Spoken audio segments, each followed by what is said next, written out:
A sentencing hearing begins this morning for a former police officer convicted of manslaughter after shooting a black woman in her home.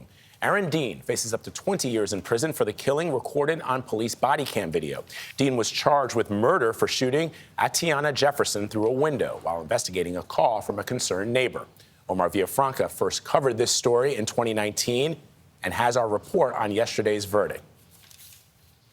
Wait for Omar's package there. This is the jury find the defendant, Aaron York Dean, guilty of the offense of manslaughter. Former Fort Worth police officer Aaron Dean showed no emotion as the verdict was read.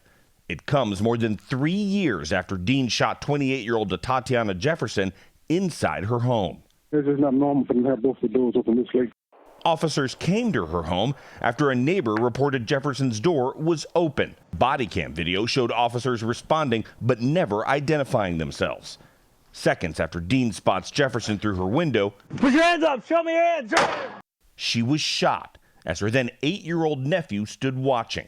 Dean later resigned and on the stand argued he was acting in self-defense. I just saw the silhouette of the person and the gun. I don't recall seeing hands, but I did see that weapon pointed at me.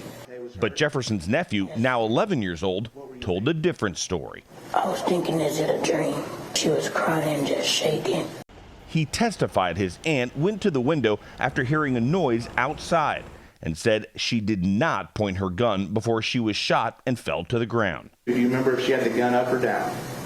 Down. Down. Are you sure she didn't have it up at all?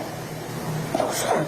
He testified the door was only open because they burned hamburgers and wanted to air out the house. Manslaughter is without the intent to kill. He intended to kill her. Family and friends say the manslaughter conviction is not enough. Totally disappointed because justice have not been served.